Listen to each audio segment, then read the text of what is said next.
Yes, I can see you. Okay, awesome, man. So let's get started. We good now? Yeah. So tell me a Yeah, we're little great. bit about how would you like to be addressed, by the way? You can just call me Dom. Most Dom. people just Okay. call me Dom. Yeah. All right, Dom. So tell me a little bit about what we're talking about today and how I can be helpful. Um, I'm not sure. So, your assistant reached out to me. I think he wanted to discuss, I developed panic disorder when I was like 24, Okay. which is when I was in LCS, which I don't know if you're familiar with, League of Legends, but that's like I Sure. guess the premier North American competition, Uh huh. um, here. So pretty much like I came from there. That's like how people know me. Okay. I played LCS for 5 years. Now I stream.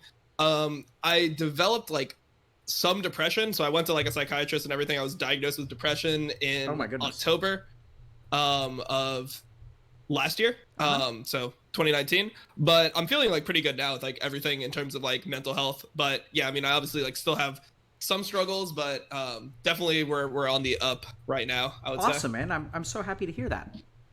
Yeah, thanks. Then in that case, Dom, I want you to think a little bit about me as a resource, right? Yeah. So like what, how can I be helpful to you, or is there something? I mean, and if nothing comes to mind, then I can try to take the lead. But is there something in Um, particular that you are struggling with, or that you'd like to better understand? so Or I guess the main thing that I've struggled with is similar to like LS, just like negative feedback from community, like Reddit, Twitter, stuff like that. okay, So I think that that's like the main thing that I like don't handle super well. okay, I handle it better now than I used to. Obviously, so I went to therapy like with a psychiatrist for I think I did like 3 or 4 sessions, but I think that just even in those 3 or 4 sessions, it helped like kind of like reframe how I should think about things, and then hmm. they kind of like set me on the right path towards like how you can become happier. So yeah, just Awesome, man. recently, Good for you. I was able to like I guess listen to their advice on things, and yeah, everything's been going a lot better now. Yeah, cool. So when you say things have been going a lot better, like what has changed in your life that makes things better? Like, what does better look like? So just like generally like more happy throughout the day. I'm looking forward to a lot of things. Okay. Um, that I do. Also, I think maybe people are still saying I'm a little bit too loud. Okay. Thank you very much. But yeah, I mean, I guess happiness for me is like I'm looking forward to things that I'm doing. Like every day I wake up excited for the day. Whereas Awesome. before I was kind of just like I was like dreading streaming. That was pretty much my mentality. It's like fuck, like I got to stream today. All right, I'm gonna do it, and then I wake, and then like because I'm already expecting the negativity, almost it felt like I like almost focused on the negativity coming out of my chat. Because like if you ever stream gameplay, there's definitely gonna be some percentage of people that are either backseat gaming you, criticizing like random things about you. And when you're in that negative mindset, it's like super easy to just focus on only those comments, read only those comments, and just like have bad streams. So just generally speaking, like I just put things in place to just enjoy my life more day to day. So just like the way I stream is different now than what I used to do. Just like the content I do is different, and it's stuff that I look forward to personally. Uh huh. Um, and then I guess like I don't know, I make more of an effort to see my friends in person. Like just yeah, just care about like what I'm doing with my time. Okay. Yeah, so I guess that's what better looks like right now. That's awesome, man. So, I have a couple of thoughts for you, okay? Or a couple of Awesome. like, and maybe like directions we can go. And Mm-hmm. also thinking a little bit about what's maybe applicable to our audience. The first thing that I want to point out is when you Mm-hmm. talk about streaming. So you talk about streaming. You say that sometimes, or you used to wake up every day and dread streaming, and now Mm-hmm. you wake up every day and you look forward to it. Yep. So that to me is actually in a bizarre way really, really confusing, even though it makes perfect sense. Mm-hmm. And so I can empathize with what you're describing because I felt the same Mm-hmm. way about activities in my life. Like where Mm-hmm. some days I wake up and I'm looking forward to one activity, and another Mm-hmm. day I wake up and I don't look forward to that activity. The Mm-hmm. thing that seems really illogical to me about that is if we think about it, most people think about activities as positive or negative, right? Mm-hmm. We assign a value to the activity. So like we'll say like I don't like going to school, I don't like going to work, I like hanging out with my friends, I like going out and partying, I like playing video games. And so Mm-hmm. most people conceptualize the activity as like the source of goodness or badness, right? Mm-hmm. Either it's fun or it's not fun. Chores, not Mm-hmm. fun. But if we really stop and listen to what you're saying, it's really fascinating, because even though the activity may have changed a little bit here or there, that your experience of the activity will be positive or negative, which implies that your enjoyment of life actually is not dependent on the activity that you do, but is dependent on something within you. What do you think about that?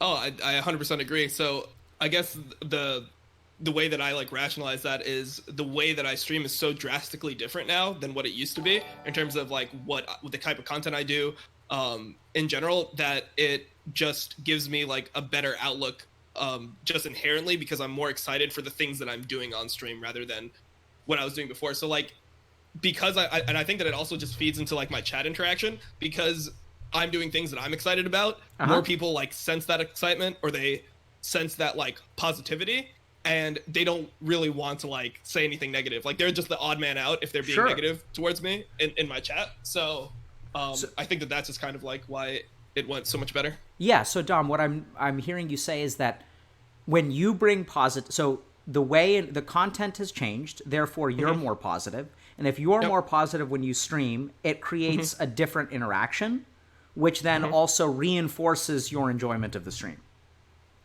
Yeah, exactly. Right? But that's also kind of interesting, because I think the key thing there, you kind of talk about the content change as where the start of the cycle is, right? So the change comes because you change what content you stream. That's what you're saying, right? But I wonder how much of that has to do with your attitude, right? So even though that the content has changed your attitude, is it possible to change your attitude in and of itself? And can that be the source of changing your life? So yeah, that's pretty much what we're trying to do. So before, I guess the way I'll explain it is I used to just stream only gameplay. Like, obviously, I'm an ex-pro player, so people originally knew me for my gameplay, and that's like where my first fan base came from. And then over time, you know, I wasn't playing as much, I wasn't enjoying the game as much, and I decided like, okay, maybe this isn't the right thing for me. Like I've done the same things forever, and it felt like when you're just doing the same thing every single day for 4 years, there's nothing exciting to you anymore. So after we developed like an idea for creating better content, we're starting to now try to apply that like good attitude I have in that content towards my normal stream. So I do gameplay a certain amount of the time now, but like right now our challenge on stream is we're trying to go, because I'm known as like a toxic or like a flamer in game. Like I like talk shit in game, right? Like that's how people perceive me. That's pretty much like how I'm known in the community. To some extent, obviously there's good and bad, but that's definitely part of how I'm characterized on the internet. So we're trying to do the same type of like grind that we would always do, which is go from the lowest rating in the game to the highest rating in the game. But we're trying to do that with only a positive attitude towards my teammates. So I don't say one negative thing to my teammates. How's that working? It's so far we've not flamed a teammate. We're about 50 games into the challenge. We've not flamed anyone, but this is like the easiest part of it, because when you're in lower rating, you obviously win a lot more games. It gets really hard when you get like towards the top, and like one mistake can just like lose you the game or put you super far behind. And why do you flame? So this is great, man. So I'm really excited to kind of talk further with you. Can I lay out a couple of other options, and then let me know what you're interested in, or what chat is interested in? So one is further exploring how attitude, so it's not the activity that changes, like so the one activity we think about activities as positive or negative, but what I'm hearing from you is that your attitude actually affects whether the activity is fun or not fun. And so we can explore a little bit about how you changed your attitude, because I think a lot of people are stuck because they perceive an activity like, oh, going to school is boring, or going to work is boring. And if we can better understand how you were able to shift your attitude, then maybe people can start to do things that they normally don't conceive of as fun. And that can start to be fun for them. So that's one option. Okay, definitely. I mean, I would like to talk about that. I mean, it's obviously like really basic stuff. It's going to sound so dumb when I say it, but part of it was just that I wasn't taking care of myself like in the proper way. So I used to stream every single day. So for 4 years, I streamed every single day starting at midnight. And I would wake up at midnight and I would stream until 8 a.m. So I changed my sleep schedule, and I always felt like fucked up doing that schedule. Like I always felt groggy when I woke up. It felt weird going to sleep in the middle of the day, like 4 p.m. You're trying to go to sleep. It's light outside. It just feels wrong. Even when you get enough sleep, it still just feels bad. So I changed my sleep schedule. I now start my stream at like 6-7 a.m. So I wake up in the morning. This is like mainly through my, like when I went to a psychiatrist, these are like the glaring things where it's like you need to change this shit, was my diet. Like now I eat 3 times a day. I try to like start the day with like oatmeal and a coffee, and then I just have like more healthy meals throughout the day. That's another thing that helped me a lot. So diet, and then just starting to exercise again, which I've been pretty bad about recently, but in the beginning I tried to implement that into my life. So just like having just, I guess, a more healthy body, I think drastically changed my attitude. So yeah, dude, I would say those are the thing. Yeah, I was dude. The challenge for me right now is that everything you're saying is something that I want to spend an hour talking to you about. I'm willing to talk about anything. So talking about the relationship between your body and mind. The other thing that I just want to drive home is that, you know, what part of happiness or contentment or joy comes from you, and what part of it comes from the outside world? Right? Like, let's just think about this for a second, because what you're saying is that your enjoyment of life, and we generally tend to conceptualize pain or enjoyment is coming from outside of us. Mm-hmm. We think about our circumstances. We're like, I'm unhappy because my girlfriend broke up with me. And so most human beings really think about the source of their unhappiness. And it makes perfect sense, right? If you get dumped by your girlfriend, like, you're going to be unhappy. But we don't think about, so let's take the case of a guy who gets dumped by his girlfriend. Like, the solution there is to, you know, mourn for a little while and then like find another girlfriend, because that's the solution to loneliness. Like, you know, the substitute for a girlfriend is another girlfriend. We don't think about the solution as, and I love it what you said. You said eat 3 times a day, right? We're not talking about like eating super healthy. We're not talking about like increasing, like going vegan or eating like salads for lunch every day. You're just saying like fucking eat 3 times a day. Like real low barrier. Trying to eat healthy is not, what you said was successful for you. You say, yeah, I try to eat healthy. Try implies that you don't succeed very much, but it sounds like what you are doing is actually just eating 3 times a day. Yep. And that is a fantastic example of like the bar for feeling better and enjoying life more is actually not about changing your circumstances. It's not about graduating from college and getting a super nice job. It's not about making more money. It's about eating 3 times a day. For me, yeah. Yeah, and it sounds crazy because that's not the way we think about it. Mm-hmm.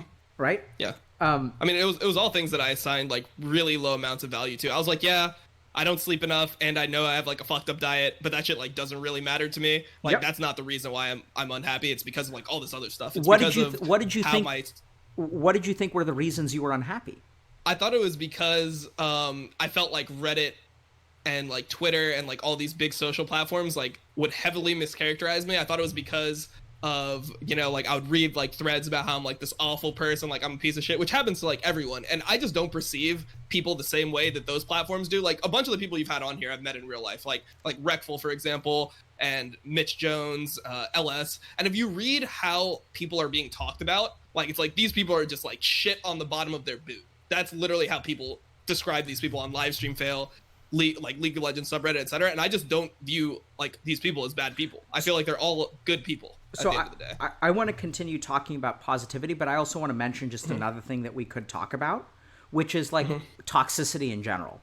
And you were sort of saying that, you know, if you start to play poorly or you start to flame, that like people on Twitch chat are going to be toxic towards you, on people on LSF are toxic towards you. It sounds like you yourself are it's because like I'm toxic, right? So it's like if I'm toxic, or if they can label me as toxic, then it's like easy to be toxic to the toxic person. Sure. It feels like everyone wants that outlet to be toxic on those platforms. So I think we could also talk a little bit about like where toxicity comes from. So you're saying that they mirror what you give them, which is also in line with what you were saying about your positivity or negativity on stream, that you know, people sort of follow where you lead. But then the question still become like, we can still explore the question of why were you toxic in the first place, and why are other people toxic in the first place? Like, where does toxicity come from? You know, how does it affect us? So we can kind of explore toxicity. We can explore whether happiness or happiness or dissatisfaction comes from Reddit mischaracterizing you or eating 3 meals a day, which is also perplexing to me. The last thing that I kind of want to just mention to you, and it doesn't sound like we're going to get to this, is it sounds like, you haven't sort of said this explicitly, but it sounds like at some point you started changing the way that you view your identity. That Yeah. and so I'm curious about how much of your suffering or positive trajectory or negative trajectory comes from a sense like your definition of who you are and how your life changed when you started to view yourself in a different way. Yeah. So out of these So three, I think that there's part of, are you want so like I guess one thing I was gonna say is, so part of that came because I feel like everything really just lined up. Like I got pretty lucky in the way it all lined up, because I ended up changing my content, right? And I tried to change my attitude. But then really what happened is, like, because my content was good, or like at least in the League of Legends community, people just liked what I was doing. Like I was doing certain types of like co-streams, and I was doing more analytical stuff, and people valued the stuff I was putting out. I started just receiving a lot more positive feedback. So I was somebody who was like majority hated on Reddit, or at least the League of Legends Reddit, for like a lot of years. And then when my content improved, you know, all the comments changed. So I think that kind of helped me feel better about myself, because I would read these comments that are suddenly like, you know, sometimes Dom gets frustrated in game, but you know, recently he's trying harder to be better, and I really like him in this format. Like there was just a lot more positivity. So it's because it feels like everything kind of just lined up to like allow me to be happier. So you know, Dom, respectfully, I'm going to actually, bizarre as this sounds, disagree with you a little bit. And what I'm really curious about is, I think your success, sure, you got positive feedback and that fueled it. But I think the key thing here is, how did you decide to try new content? Yeah, so pretty much what happened was, before I was really motivated by, you know, stream numbers. Like I was super focused on stream numbers, growth, like everything like that. And I thought that what I was doing was taking a hit. I was like, I'm just going to do stuff that I want to do, that I think will get less viewership, but it'll be more fulfilling to me, so that I could be more proud of what I was putting out. So yeah, I mean, that was pretty much like what happened in my mind. I tried to like sacrifice the money and like growth of my stream to do things that were fulfilling, but it ended up just all working out. So yeah, but I think that's the key thing, right? So if we think about what you were doing, you actually made a sacrifice, or you moved away. You did something that on paper was a bad idea, right? You were saying like, okay, so I'm focused on viewership numbers, and if I try something new, people come to my stream because they're expecting something. And so in a sense, you were providing good content, right? Like you had a pretty stable viewership, but you had a good thing going. And the interesting thing that I'm hearing from you is that you actually walked away from a good thing by trying new content. Yeah, well, what was perceived as a good thing, yeah. Like I wasn't necessarily growing, but I was pretty stable with my view count. Yeah. I'm with you. I think perceived is the key word here, right? So I think a lot of people do what they perceive to be a good thing instead of doing what like feels right to them. Like we have this formula for success, and we have this idea that like, okay, if I do X, Y, and Z, I'm going to be successful. If I continue streaming, like, you know, generally speaking, most Twitch streamers know that like, if you're a particular kind of, like if you're a like, let's say a Hearthstone player or a LoL player, and you try to play a new game, what happens to your viewership? It's halved. Exactly. Right? So it's kind of common knowledge that trying new stuff on stream is like an objectively a bad idea. So what I think is really awesome about what you were able to do is you had a particular formula for success, which you actually walked away from. How are you able to do that, right? How are you able to make that sacrifice? I think like part of it was just like talking to my mom about things, and just like being like, okay, like have I made enough money at this point to like live modestly for the rest of my life? So once I like hit that point where I felt like I'm going to be okay no matter what, like I can move to a place that doesn't have high like taxing, like I can move to like an area and I can be fine, I can raise a family, like I can do that. Once I hit that like that number in my head where I'm like, okay, I'm fine forever, then I just stopped caring as much about the success of my stream, because I didn't view that like, I just want to be able to live the way that I like grew up, which was not like like I was like middle class, like not particularly luxurious, but I have everything I need, you know. Like I always have food, always have like the ability to do what I want. So so it sounds like you hit a particular amount of financial security that allowed you to take a chance. At the same time, it sounds like your financial security, while that gave you the kind of gave you the security to take a chance, it sounds like your success does not actually have to do with your financial security. Yeah, I right? don't think so. I think outwardly that's how it's perceived, but yeah, no, I think it's So more this just is about being important proud to of what I'm understand, doing. right? So for people who are feeling stuck, I think that what I'm really like, what this is, by the way, going in a completely different direction from panic disorder and depression, which is great. But what I'm really kind of fascinated by is that, and I've noticed this kind of time and again, that I think that success doesn't come from taking good opportunities. I think success comes from walking away from good opportunities. What do you think about that? That's like a I mean, that's definitely an interesting way to. It sounds so illogical, but I guess that does make sense because if you're walking away from good opportunities, you're probably doing it for a reason. So if like the reason is good enough for you, then that sounds like yeah. So It would what be. kind of, and spot on, right? So here's the point that I'm making, and I think you kind of embody this, is that in order to walk away from it, like what is it within you that allows you to walk away from a good opportunity? Like what do you have to do to walk away from a successful stream? I mean, I guess for me, you just have to convince yourself that the benefits you're gonna get from whatever you're gonna do in the future is going to be like you're just gonna have some type of positive over what you had before. So it could be like What yeah, like kind what emotional. kind of benefit? So I think that's important, right? So what kind of benefit? What were you, if we think about you stopping your law stream, your traditional law stream, and doing like more analysis and other things like that, what were you moving towards within yourself? Just like more like emotional happiness, I guess. So it's just like it was trading off like security, I guess, for emotional well-being. That's Yeah, kind of how I so viewed it. I guess I even sort of answered. So I think what I am noticing is that actually when I say what were you moving towards within yourself, that's the key thing, is that you stopped moving towards the external world and you started moving towards yourself.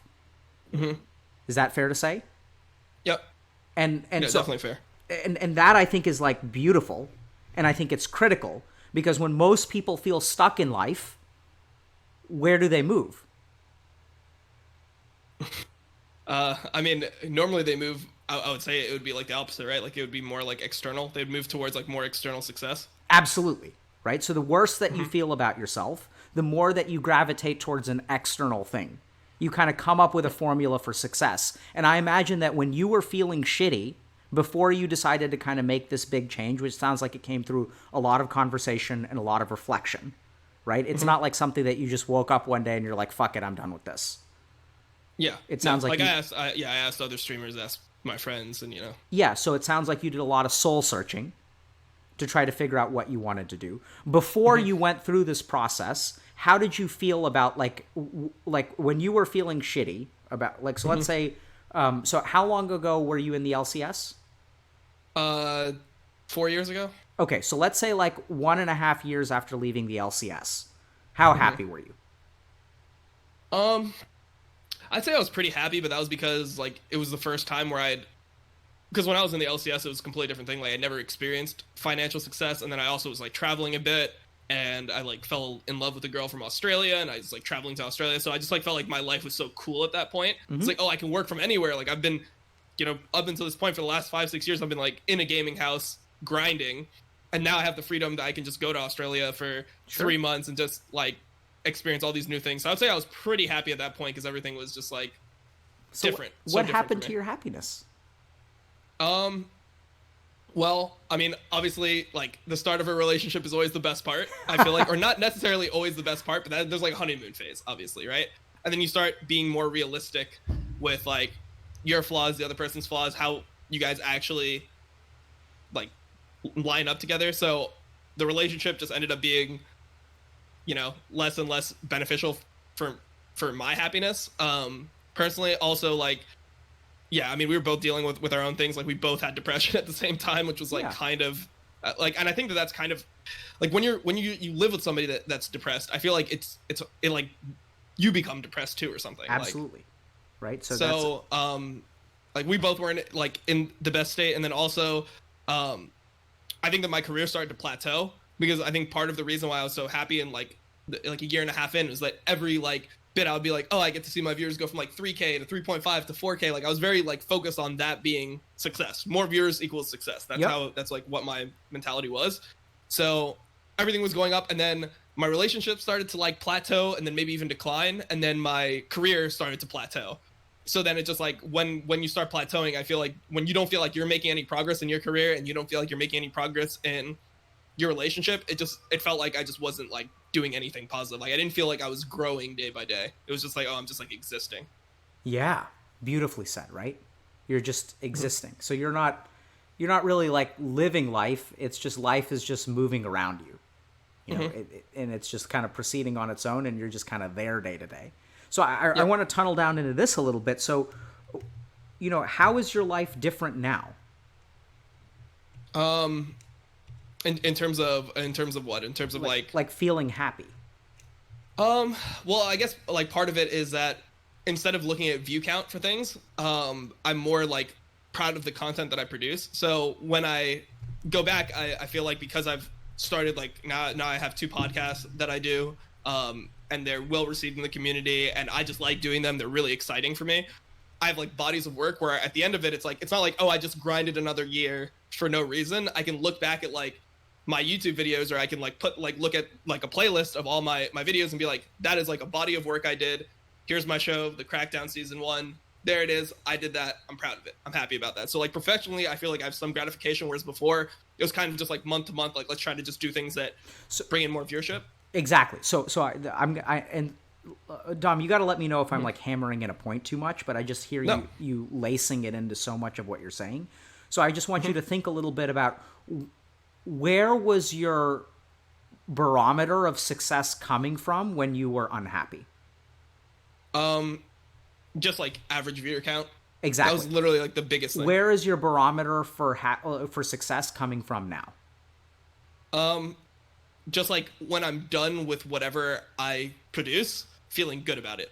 Like if I don't get any viewers and I'm happy and like I do a piece of content that I like, I'm just like, okay, that was good for me, you know? That was beneficial. So like even things like coming on like your show, like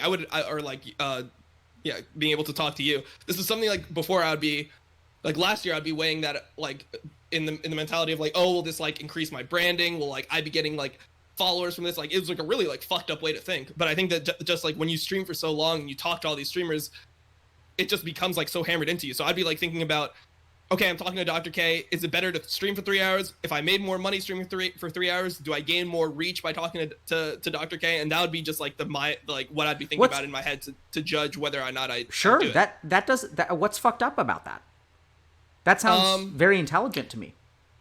Well, I think it's just like so businessy when the point of talking to you is I get to talk to a Harvard PhD psychologist that is extremely intelligent about, you know, about these things that I'm thinking about, you know? So it's like, it's an opportunity to talk to you. It's not an opportunity to grow my brand.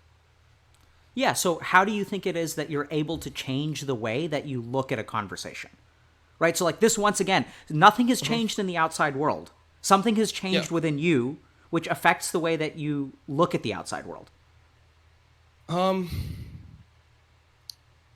Yeah, I don't know. I guess it's just like that quest for like, I guess it's just like being conscious of like your own happiness and then like questing towards that. I guess it would be the main thing. So I think this. So most people are conscious of their own unhappiness, and the way that they quest towards it is on the outside, right? Like, and that's what you were doing for a long time. Like you were thinking about the outside, you were thinking about the outcomes, you were thinking about viewership, you were thinking about monetization. Those are all important business decisions, and I'd venture that you actually still think about that stuff, right?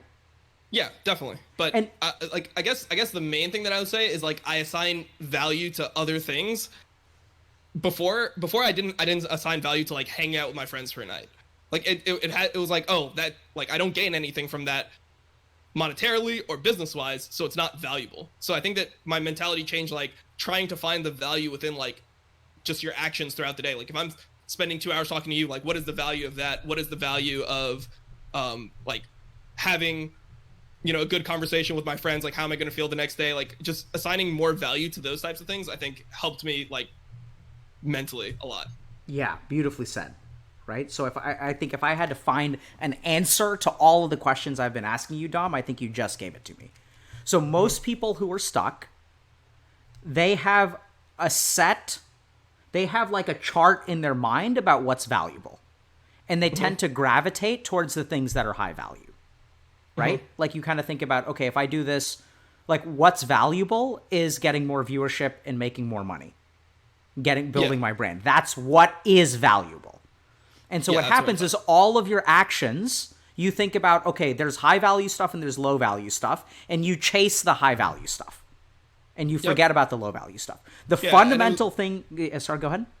Well, I was just going to say, I also just like felt like I was being a fuck up if I wasn't pursuing that stuff. So if I like went out and partied, I was like, oh, well, that's like a day I just lost streaming. Like I'm just like fucking up. I'm being selfish is kind of how I viewed it. But it's like good to be selfish in that. In that way, I would say. So the reason that you felt like, it sounds like you felt like a fuck up, but that once again is based on your perception of what's valuable and what isn't. Like you felt like a fuck up. You felt selfish and guilty for doing a low value thing instead of a high value thing. What I'm hearing from you now, I tried to jot down your exact wordage because I thought it was excellent. Trying to find value in activities throughout the day. That's fundamentally what I think has changed about you. Yeah. Is that what you've done is instead of having a standard of high value and low value and gravitating towards high value stuff, you tried to find value. And so instead of like your life being about ups and downs, like there's good stuff and there's bad stuff, there's horizontal value across the board. And so what it does is it allows you to do different kinds of activities, which sort of enriches your life overall.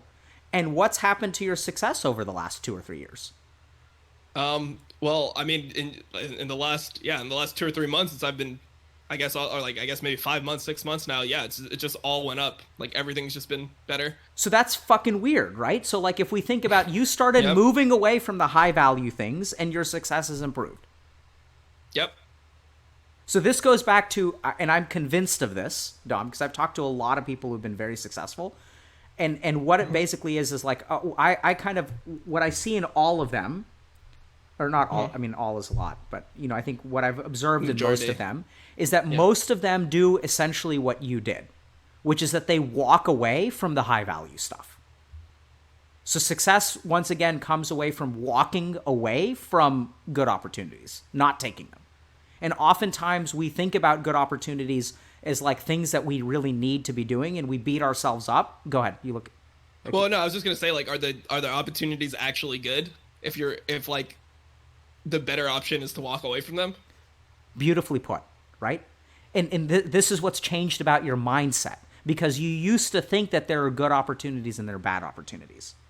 And now what I'm hearing from you is spot on. That's like that's the next level comment, is that when you look at an opportunity, it can look good on paper, but it doesn't mean that it's good for you.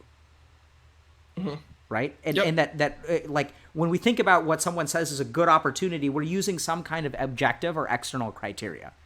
And the whole point is that it's actually not a good opportunity, even though it looks like a good opportunity. If you ask a dozen streamers or 100 streamers, would you consider, like if you have a successful viewership count delivering one kind of content, would you think about decreasing that content and trying something new? What are they going to say? I mean, I guess it depends on the streamer, because I have had friends that have just like walked away from that. But most people are just going to be like, yeah, that's just a dumb business decision. Like it's exactly right. Killing your career. So exactly killing your career. That's walking away from a quote unquote good opportunity, and they're all fucking wrong. So I think that you have your business acumen, which I'm sure you leverage to make a successful podcast, right? It's not like you just wake up one day and you just decide to follow your heart. It's using all your business acumen, but not sacrificing the person that you are. Oh, of course. I still clickbait the fuck out of my podcast and everything like that. Right? You know? So that's exactly what you have to do. So I'm not saying you let go of that. It's about sort of not being a slave to that clickbait. It's about you being in charge of the clickbait instead of the clickbait being in charge of you. And used to be like, you know, if it's not clickbaitable, if I can't get more viewership, I'm not going to do it. And now you're saying like, okay, let me use my clickbaiting skills to do something that I love and try to make it successful and reach more people. Sounds beautiful. Yeah, it's been all working out. Yeah, man. I'm really, really happy for you.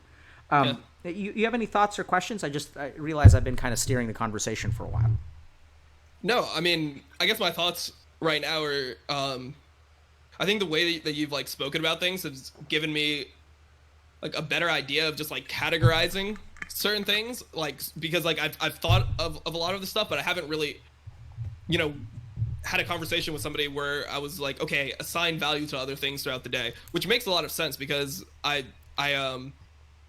is gonna sound weird, but I listened to like a rapper named J. Cole. I don't know if you know J. Cole, but he's a huge rapper, and he was talking about like kind of how he dealt with he didn't really talk about depression, but he talked about something similar to it, or I guess like how he got out of like a funk, I guess is what he said. And one of the things that he was talking about is assigning value to random things throughout the day. So like if he took out the trash, he would try to like be like, hey, this is like has a purpose, and like I'm taking out the trash. And then when he was done with that task, he felt good about himself afterwards, where before it would just be like, yeah, I just gotta fucking take out the trash. So I think that is like kind of, that's like pretty accurate in what the like goal is of trying to just be happy. Is like assigning value to things, and then like when you've completed them, allowing yourself to feel good about completing them. So beautifully put, Dom, because this kind of goes back to this idea that taking out the trash is an activity, and most people think that taking out the trash is a chore. No one looks at taking out the trash as an opportunity. Mm-hmm. And so it is not actually the task which brings us happiness or unhappiness. It is our attitude towards the task and the value that we're able to assign to it. That's what I'm hearing from you. And that is something that I think very, very, very few people understand. Because if you think about like, how do we live our life? It's like, oh, go to college, get a job, get married, have kids. These are all things that we think about as like high value tasks. And so we gravitate towards those things. And then what happens is you end up as my patient, which is like a 45-year-old investment banker who's very successful, has $1 million home, and you know, makes tons of money every year and feels empty inside. Because what he has done is chase the high value task time and time and time again, instead of, like, as cheesy as this sounds, following his heart, right? And so he dreads going to work every day, but he does it because it's a good opportunity. And when he thinks about quitting, the idea is like terrifying to him. And he goes to his mentors and his bosses and his colleagues, and he's like, hey, I'm thinking about quitting. And they're like, man, you're crazy. Like, everyone wants to be like, a managing partner at Goldman Sachs, and you're one step away. Like, why would you walk away from this? It's such an amazing opportunity. I think that's one of the opportunities that streaming has, is like, even though you will have like a certain audience that is keen to whatever content you've produced originally, I feel like you can kind of do whatever you want at the end of the day. Like, there is nothing that says like you have to, like, I don't have to just wake up and stream League of Legends every day. Like, I could do something else. Whereas like if you are an investment banker, it feels like you're kind of more pigeonholed into like that is what your degree is in. Like, you should be an investment banker at that point. Why do you believe that his situation is different from yours? I guess because of like the amount of work he probably put in like positioning himself within that field to be like successful. So his like whatever college degree he ended up getting, I assume that he has to get a master's, potentially a PhD, like all those things to grind towards one goal. I feel like it kind of puts you in a more like limited. How old are you, Dom, if situation. You don't mind me asking? 29. Okay. So I'm pretty sure that you have grind, like 4 years ago or 3 years ago, I'm pretty sure that the amount of grind that both of you had done was comparable, or even yours is greater. Potentially. Right? So I think that I guess what I was pretty much aiming at was like my grind was essentially to like, it sounds weird, but it's like your grind is like to become popular on the internet, where his grind was towards getting like qualifications to be able to perform whatever job he's doing now. Yeah. And so I think that, this is something that I understand your perception is that way. I don't really agree. So I think that his capacity to become a streamer is about as high as your capacity to become an investment banker. But I think that like you can sort of do, when you say you can do whatever you want, you can't really do whatever you want to. What you can do is move like one step laterally at a time within your field. Right? So as you become an influencer or streamer, you can start to create new content, but you're still a streamer, but you're just kind of moving laterally. And he's capable of doing the same lateral move. So he can move from investment banking into venture capital. He can become an angel investor. He can become CFO, chief financial officer of like a company. Yeah. He can move that way. And that's basically what I did too. I mean, I'm a psychiatrist. And so I trained for many, many years to like understand psychiatry and neuroscience. And so I can't become a pro gamer, but I can sure as hell start talking to gamers about their mental health and how their brain works. That's like a pretty big lateral step if you think about it, right? Yeah, no, that makes perfect sense. You're definitely right about that. Yeah. And so I think, as you understand the individual field, I think everyone can make lateral changes. You can't jump from like A to Z, but you can definitely go from like A to D. And what I'm hearing from you is that you've branched out laterally. And I think this is also something that leads to a lot of success is when people start branching out laterally from their like one thing. So to produce a podcast, I think is like a fantastic idea, right? Because you're there's some of your core audience and then you're kind of appealing to like slightly different people. You're kind of expanding your base by offering a different kind of content. There are a lot of people so what percentage of League of Legends players have podcasts? Not sure. Very small amount. Exactly, very right? Small. So you're also differentiating yourself from your competition because there are lots of people who are League of Legends players. There are lots of pros, lots of streamers. It's a very popular game. But not everyone has a podcast. So you're kind of enhancing your brand by kind of expanding that way. So I mean, yeah, I'm really happy to. Am I just talking too much? Because I'm excited. I love what I'm hearing. Okay. Is this making sense? Yeah, it's making perfect sense. I think it's helping. For sure. How is it helping? I guess just like giving more definition to a lot of like the ideas I've had and like some reinforcement on certain ideas, some like new opinions on other ideas, like obviously like what we just talked about like lateral movements within your field. I think that's like something that I can definitely take and like apply to whatever I do next if I do something next, or just like a different way to kind of think about what I am doing, because I kind of just view it as like, oh, I'm doing different shit, but it's better to think about it as like lateral moves within your field. I think that's like a very like good idea. Yeah, so I'm happy it's helpful, and I'm a little bit curious. Why does defining stuff help? I guess it's because then when I think about the concept, I can kind of just like jump to things. So instead of just thinking about like things in so many words in my head, or just like I don't have to be like, oh, I moved from this to that, and like League of like I can just be like, that's a lateral move within my field. What's another idea? Like so that's the concept, right? So then if I like can define the concept to me, I think that it just will like help me apply it later on. Okay, if that makes any sense. Makes a lot of sense, Dom. I'm going to still push you a little bit, okay? Now what perfect. I'm going to ask you to do is define how defining is helpful. So, right? So I think defining is helpful because it gives you like a mental framework in which you can like apply the concept to different things. What is different about problem solving with a mental framework versus problem solving without a mental framework? What does it do in your mind? I think it's like just like it's like driving when you have like directions. That's kind of how I see it. It's just like having a map to something. Okay, so this is going to sound kind of like a dumb question, but why is driving with directions better than driving without directions? I guess it just makes you feel more like calm and stable while you're driving. Like for me, like I'll feel better about it. So I'm sure you feel better about it, but I think if we think about the pardon me for saying so, I just don't think that's a piece of it, but that's not the majority of it, right? If I'm trying to get from point A to point B, it's just knowing where you're going. Exactly, right? It has nothing to do with how I fucking feel. It's about like knowing where you're going, right? Yeah. And so this is where I'm going to pull. Do you meditate, by the way? No. Okay. I've tried a couple times. I think that it's super high value, right? I don't know. I feel like I should meditate. Okay. I feel like that's like a long. Can we save a little bit of time? I'd love to talk to you about meditation if you're interested in learning. I'd love to help you try to problem solve about how you can meditate in a way that feels comfortable for you. Yeah. And is helpful. So sure. I'm going to use a concept from meditation. So this is what I'm going to say. So if we think about getting from, where you are to where your destination is, if you have a roadmap, it essentially focuses the effort of driving. Yep. Does that make sense? So instead of driving across 10 different roads, you pick the one road, and so all of your gas is spent on getting from point A to point B instead of driving all over the place.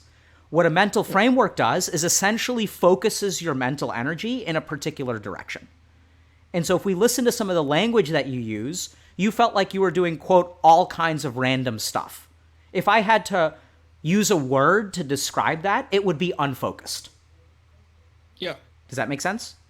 Yeah. So I think that generally speaking, the reason that defining our problems is important is because we are all, generally speaking, pretty smart people, and we have a high amount of mental energy. When a lot of people feel stuck, I think they start to feel stupid about themselves, or they start to feel unhappy or whatever, and they start to think that, like, essentially their stats are too low, right? They think like, oh, I'm lazy, or I'm undisciplined, or I have low willpower. So their willpower score is like a 3 instead of like an 18. And someone looks at you and they say like, oh, wow, Dom is so successful. He's super disciplined. Do you think the reason that your success is because you're disciplined? I used to think a part of it was, but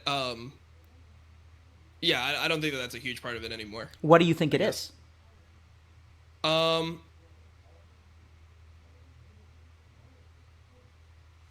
not I'm not 100% sure. I think definitely there was some element of luck because I was in early, and then I've never really thought about that. I don't know. I think it might be like I think it might be like uniqueness, like because I was like, I don't know, I was just more vocal about my thoughts towards things, and I was more just like harsh, or like, you know, I was very extreme, I guess, with my thoughts. I thought that might have been part of like the reason why people wanted to listen. Like, even if they don't agree with me, the fact that I would say things that other people wouldn't say would just like gravitate them towards me. I'm not sure.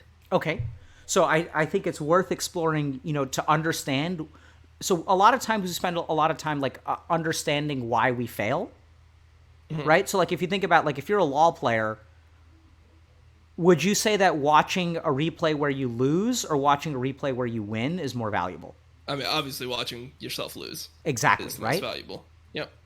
But let's think about that for a second, because I don't think that that's actually true. Yeah, I know where you're going now. Tell me where am I going? Where am I going? So it's just kind of like watching yourself lose within like your career, and analyzing that and trying to learn from that is going to give you like a better, like, it's going to help you grow more than like watching yourself be successful. And what do you think about that? Yeah, it's 100% right. That's definitely... What's 100% right?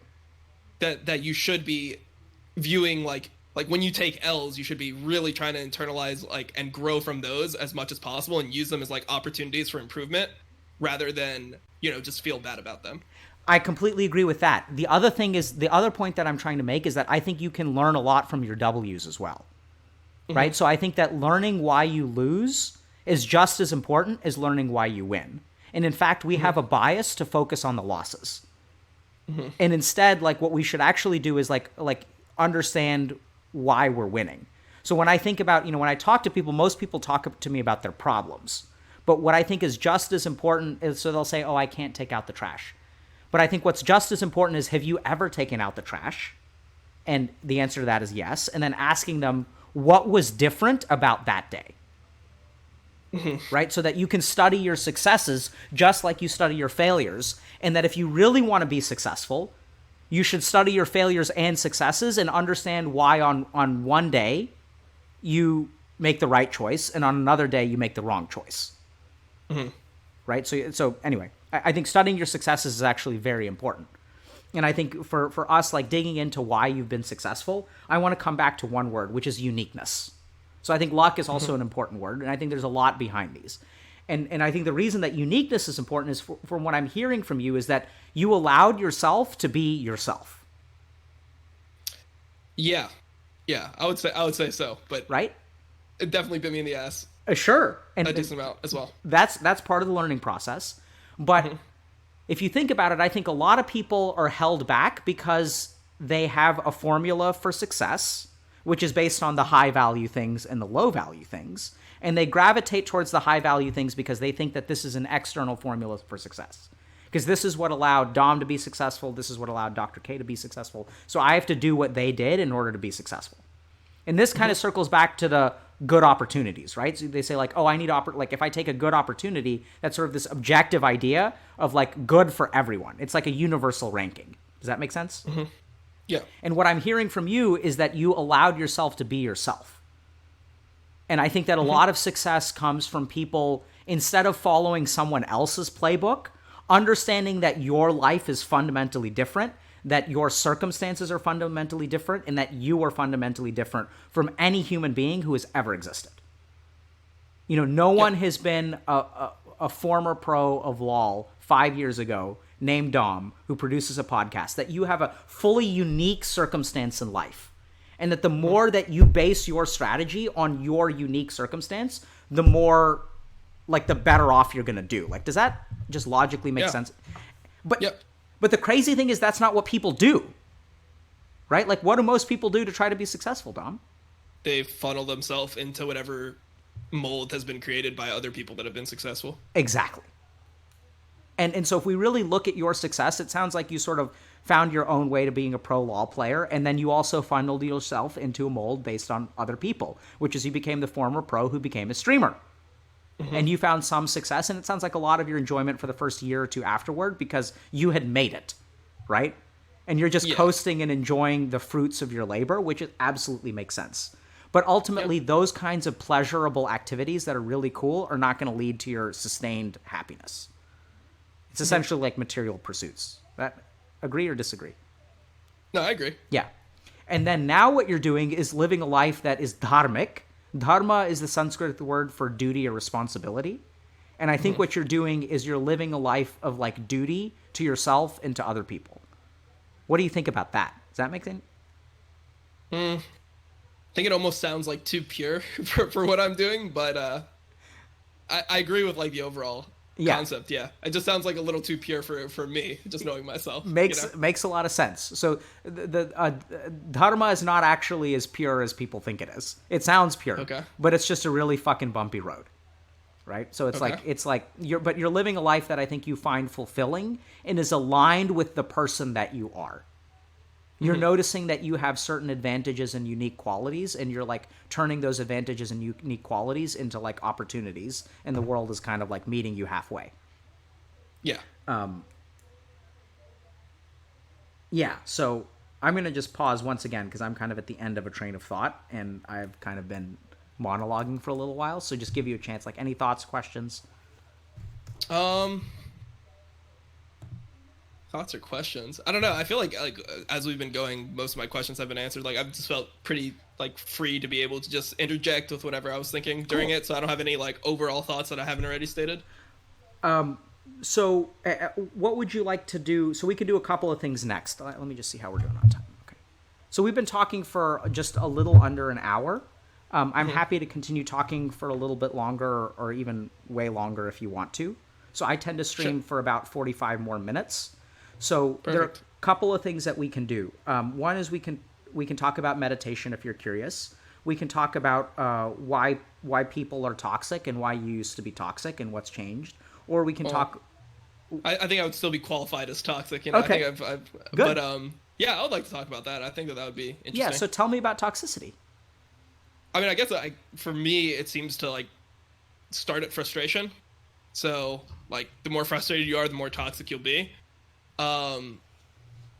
And just in general, I guess, like, being able to, like, handle that frustration well is something that I still struggle with. Like, even if I'm not typing to my teammates anymore recently, I still am thinking what I'm saying, or I'm still thinking and saying, like, what my issue is constantly. So I guess, like, trying to that's one thing that's really hard for me, is, like, having a more positive mindset towards, like, even, like, in-game doomed situations, like, when you are, like, stuck in a negative situation, like, how to find positivity in those moments, because for me it just feels like almost like a waste of time. So trying to, like, find value within that, I think, is something that I've struggled with, which is, like, why I consider myself toxic. So you consider yourself toxic because you have, even though you don't speak toxically anymore, you still think toxic thoughts, you say toxic things, and you have a bleak outlook on the circumstances of the game. Yes. And what does a non-toxic person do in your situations? How are they different? I think that they're just, like, more okay just, like, giving their best effort and then not really caring about the result as much. So if they, like, I think they're better at, like, finding value within situations that could be, like, unwinnable. So if, like, they view it as, like, hey, this is a loss guaranteed, they can still find something to, like, learn in the game. But for me, I think that at this point I'm very attached to the result. And if the result is negative, it seems like all my thoughts are negative towards myself and like my teammates. Do you watch our streams? I do. Okay. But I haven't watched like every stream entirely. I think the only one that I watched completely was the Destiny one. I found that one very interesting. No, it's okay. I was just a little bit curious about some of the dialogue you use because it's the same dialogue that I use, and was curious about. Yeah, I do. But yeah, I definitely do watch your streams. Interesting. Yeah. So I mean, I think because it's weird because usually when I ask people a question about toxicity, I expect them to not have the answer articulated so well right away. Maybe that's because I'm underestimating who you are and what you've discovered. But yeah, it's interesting because I think that's basically, I would agree with you 100%, right? And so maybe that's my arrogance. But I think it also kind of goes back to what you were saying earlier about, taking out the trash, right? So it sounds like the barrier of where your growth is you have learned how to find value in things that you've changed the way that you look at value when it comes to everything except for actually playing a game of League of Legends. Yeah, pretty much. When it comes to playing LoL, yep. You're really good at like finding value, like discovering value in what you used to perceive as low value opportunities, like going out with friends. When it comes to fucking LoL, yeah. I find like no value in it if I'm losing, pretty much. Yeah, so let's think a little bit about how to help you find value in that. So that once again, so I'm sure that I could logically tell you and that you could logically convince yourself that even in a losing game, there's something to be learned. Of course. Right? So yes. How do you as a whole person respond to that logical argument? I don't know if that question makes sense. Like if I guess so for me, the reason why I'm frustrated is I just feel like I'm not going to be learning enough to satisfy the negative experience that I'm feeling. Like it's not worth being pissed off and frustrated for that amount of time to get whatever like small little like positive piece of information that I could get out of the game. Yep. So I think this comes down to, and maybe we can kind of come full circle, playing a losing game can have a positive impact or it can have a negative impact, and it comes entirely to your attitude. So why do you get so pissed off in League of Legends? I think that just inherently it's a frustrating game. I mean, I know a lot of the time you use Dota references, right? So it's the same type of situation where at the end of the day, right, like you're only 10% of the game, right? You're 1 out of 10 players in the game. So often you're going to have like other people determine the outcome instead of you, right? Like you can always push your team a little bit up, a little bit down, but overall it's going to be based on like the performance of other people and not yourself, enemies and teammates for the situation. So I think it's just like an inherently frustrating experience. Also, there's in the game I play, like I know Dota has voice comms. There's no voice comms in this game, so there's almost no communication between. Oh, interesting. League of Legends doesn't have voice communication? Yeah, it doesn't have voice communication. So for me, it's very frustrating because I obviously played a lot of team play. Like I scrimmed with a team. I played professionally for years, where I just feel like it's so much of a better game to play. It's so much of a better experience where you're able to just communicate with your teammates. So for example, in like the rare occurrences where I've been able to like find 5 people and get them on Discord together and we've talked, it's even if you lose, it's almost always a better experience when you can like hear people talk. Like if somebody dies and they're like, hey, my bad, like shit, I like fucked up, like whatever, that always makes me feel better than whatever people type. Like I think that people are just more human over voice communication than they are over like text. So So how do you view people when you're not able to communicate with them? Like, how do you actually think about a League of Legends player? I don't even view them as like people. Absolutely, like, honestly. Right? Like, they're not even people to me at that point. It's mouth breather Neanderthals. Well, I mean, they're just like they're just whatever character. Just it is. complete wastes of space. Yep. Yeah. Just toxic ass bots, right? Yep. Pretty much. Jesus. Yeah, man, I know. So, having played a MOBA myself, so I started playing Dota maybe like 10 or 12 years ago. And absolutely, man, you just completely dehumanize them. Right? Yep. And it's kind of interesting because like when you dehumanize people, like your experience gets worse. Yeah, and it's easier to also be toxic to them because like you don't view the like you don't really like view the impact of your words as meaningful because you don't view them as meaningful. Yeah. So You know, what you're describing kind of reminds me of like breaking an inanimate object when you're frustrated. Like if I like, you know, if I step on a toy and I get angry, like I'm going to pick up the toy and I'm just going to fucking throw it into the river.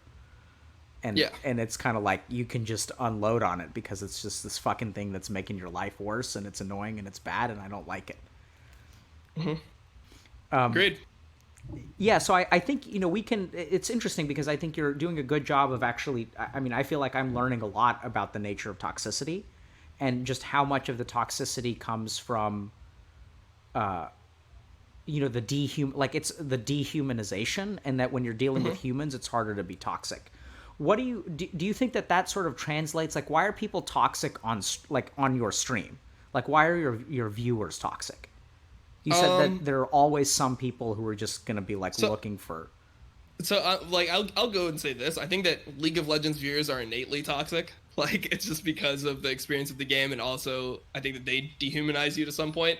So if you go to like any League of Legends stream, I think you're gonna find some degree of negativity, Yep. unless you Why? I think that it's just because people see only your perspective, and they're not, and like they'll, I guess, over prioritize or under prioritize things you're doing, and not really be able to see the full picture of what's going on. Also, I don't think that people are as focused on what's going on as the person playing most of the time. Like when you're watching a stream, you're just like, oh, I saw you make one mistake, so that invalidates your criticism of the team because you're making mistakes too. And they have this like arbitrary system of all mistakes are equal, all situations are equal like that. I'm not sure. I think that it's also that, and then also like if you're more negative, if you're more frustrated yourself, I think people feed off that because they're like, hey, this guy's already pissed off. I can get a bigger reaction out of him. Like if I am negative than if I am positive based on like how he is right now. Yeah, so I think you bring up a good point about sort of like, you know, they don't look at the whole picture. What I'm kind of curious about is why does someone watch a Twitch and try to get a bigger reaction out of you? Like, what's that about? I guess it's just like feeling the connection with the streamer. Like if you can get them to react negatively or positively, I feel like they feel like they've influenced you in some way. They feel more like part of the stream, I guess, or they feel like it's a more real experience. And then also, I guess part of it is also like just just doing it for humor, doing it for their own self gratification. Yeah. You know, So it's what? like, it's fun. Like it's funny to make somebody else angry. It's funny for everyone else. When I'm angry, it's funny for everyone else except for me. Feels like most of the time. Yep. So let's just think about that for a second, okay? What's up with that? Why is it funny for some human beings, you know, to make other human beings angry? Like, why do we enjoy I mean, ruining you can someone's ask. life? I feel like just ask Twitch chat and you'll get a better response than you'll get out of me. Yeah, so that's why I really wish I could look at Twitch chat right now, but I can't because you know, I'm on a laptop and my potato setup. But I mean, I'm reading a lot of your comments because we are sadistic as fuck. yeah, To so the feel good question about is, ourselves, to make them mauled. Like I don't know. so the question is why, right? Like why is Twitch chat like what are we tapping into? Because I think it's not. I don't think that human beings are inherently bad. I do think that trolling comes from a very genuine place, deep inside us, right? I would love to hear your take on this. But the question is why? Like, why do we troll other humans, and what is it about us? And if we kind of I'll kind of give you sort of a little bit of a hint, which is that what influences your toxicity, right? So what within you creates your toxicity? I guess part of it is like not being able to like fully express my skill. So like if you're losing really hard, right? And I know that there's nothing I can do to win, like no matter if I play like perfectly, I think that not being able to like show people how good I am really like fucks with me. So I don't know if that's insecurity or what that is, but like that's really frustrating. That's a super frustrating thing. It's like beautiful. So let me ask you something. Do you think that the majority of people on Twitch chat are able to fully express their value as human beings? Probably not. I would assume that they're dealing with whatever same situation in whatever life they have. Yeah, so do you think that the majority of people who are toxic on stream are, what do you think about, can you have any idea of how they feel about themselves? I mean, I'm not sure, right? Because I would want to say, yeah, they probably like a lot of it is like projection where people are feeling shitty about themselves, so they want to make somebody else feel shitty. But I know that there's just people that aren't like that necessarily. Good. So I don't want you to give me the right answer. I want you to give me the answer of your heart. And the answer of your heart is that it's more complicated. That some people are just fucking trolls. Yeah. Right? That's what I'm hearing from you. Is that Yep. there's supposed to be this right psychological answer, but honestly, some of us are just fucking trolls. And we're Yeah. just toxic human beings. I agree with you 100%. Right? So I think that there's just something fundamentally human. Schadenfreude, you know what that word means? It's grown a lot recently. But No. so Schadenfreude is the German word for deriving pleasure out of like the pain of others. So it's not quite Okay. sadism, but it's basically why trolls do what they do. Right? So, Okay. and I think that too is like fundamentally human.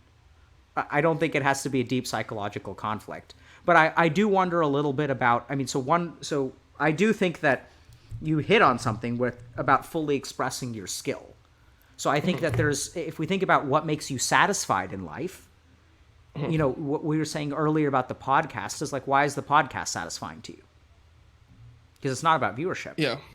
Yeah, because at the end I have like a body of work that I'm proud of. Yeah, exactly, right? So you can look at this and you can say, I made this. This is me. This is actually an accurate representation of who I am. I can look at a piece of work that I have produced and I can say that this fully expresses my skill in this moment.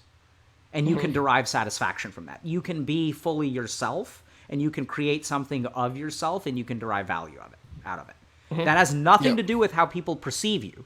Has nothing to do with how many people watch your podcast. It has nothing to do with what kind of criticism you get. It's just about your internal feeling of being able to express your skill. And I think, you know, what you said makes a lot of sense. I think a lot of people are toxic online because they don't have a place to do that. And so they feel frustration. And then they also find a place where they can vent their frustration. And like you also said, I think that allows them to feel connected. Yeah. The other thing that I just like to point out is you were saying earlier that your toxicity originally you said comes from a sense of frustration. So I've also found that most people who are angry are hurt. What do you think about that? I'd agree to some extent. So this is like kind of like most of the psychiatrists like go into like my past or whatever. And like, one thing that one of them said that made sense was, so I dealt with like a lot of just like bad experiences early in my life. One of them was so like this is gonna sound way worse than it is. So I was physically abused by my dad, but it wasn't ever like it was sometimes like he would lose control, but I never was scared of my dad. I never didn't love my dad. It was just like I knew that when he was triggered, like I could trigger him. And I knew that if I triggered him, like the result would be I was get fucked up, right? So I dealt with that, and then I also I got robbed at gunpoint when I was like 19. So pretty much a lot of the psychiatrists that I talked to kind of formed that as like I have a problem when people are like hurting me and I'm not able to like stand up to it or I'm not able to fight it. So they're kind of tying that into like maybe how I am with like comments affecting me or like in this type of situation, frustration, because like if people are saying mean things to me online, I can't do anything to stop them saying like mean. I could mute them, but I can't actually do anything about it. So it's like a feeling of just like not being able to deal with the situation. So I think that makes some sense, but I wasn't completely bought in. But tell me about your skepticism. I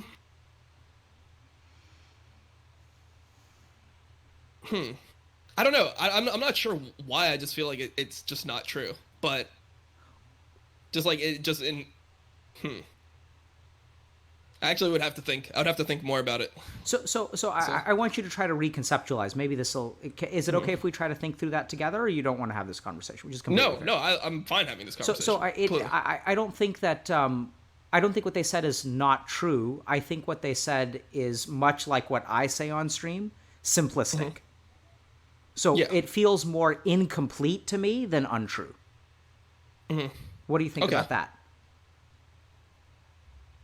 Yeah, I think that there's definitely truth within there. Like, I definitely don't like when people are hurting me and I can't do anything about it. Sure, no like, one does. But I feel like most people don't, right? Yeah, like no one does. Who would? So, yeah, I don't know if my feeling of that is more extreme because of experiences I've had in my life, though. That's where I'm like kind of lost. Like, I just feel like it's something that,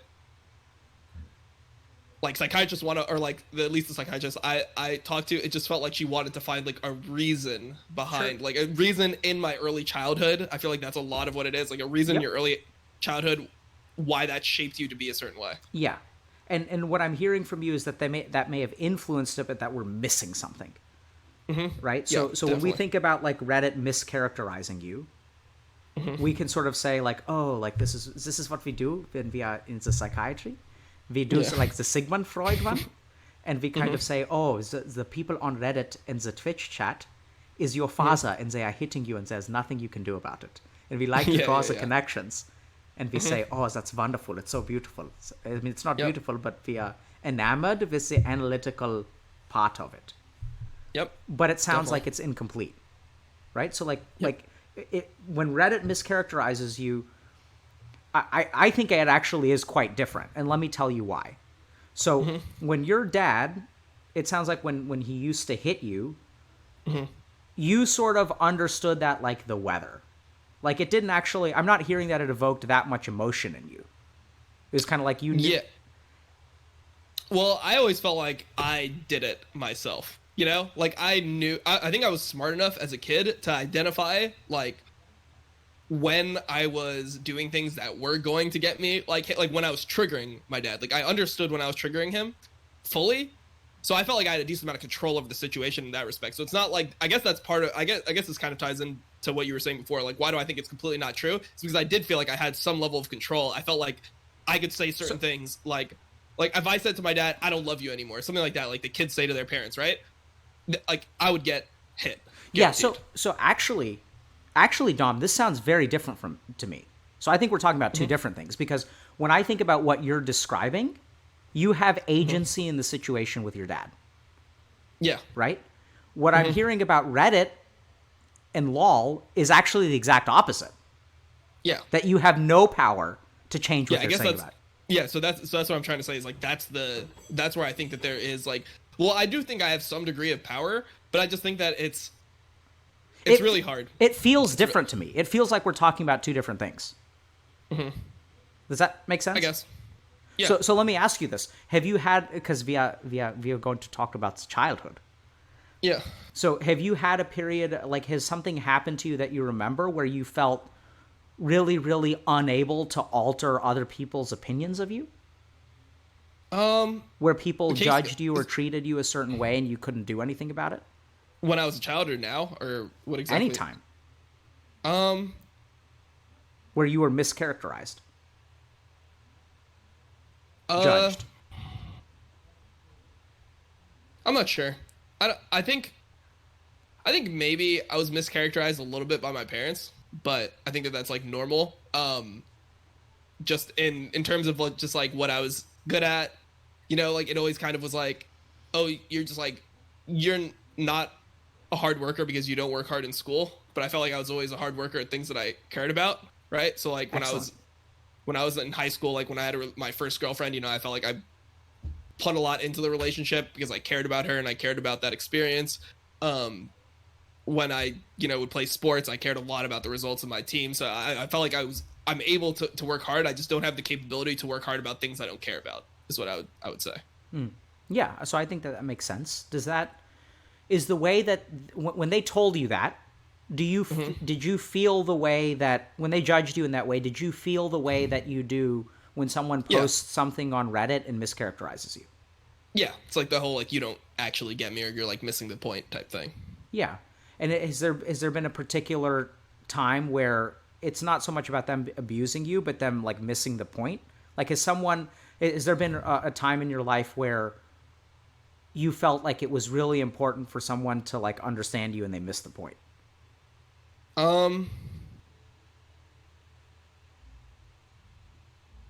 Yeah, I mean, I guess with the whole Reddit situation, that's pretty much mainly what it is. Yeah. You know? Like I feel like it's like, okay, you can over focus on like it's like I said mean things, true, but like the problem that I'm dealing with, like what I'm trying to get at, like the overall concept is just like not being attacked. It's like I'm just being attacked as a person because of what I said. So, Yeah. So are you still seeing a therapist or psychiatrist?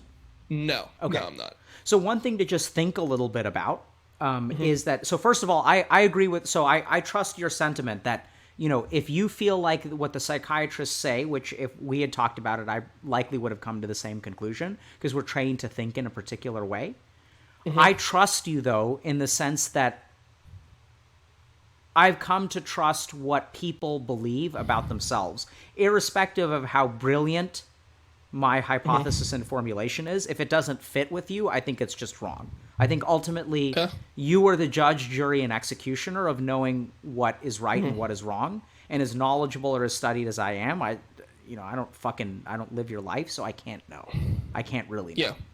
Yeah, I mean, so just to clarify, like, I didn't stop going to the psychiatrist because I felt like it wasn't useful. I think that it was just kind of like I understood what I wanted to do. Like, it was kind of like you gave me a bunch of information. I'm going to try to like apply that to my life. And then like, it's not like I can just see them every week and that's going to drastically change. It's like, I need to actually have some time to live my life differently. And then based off that, like, I still plan on potentially seeing her like again at some point.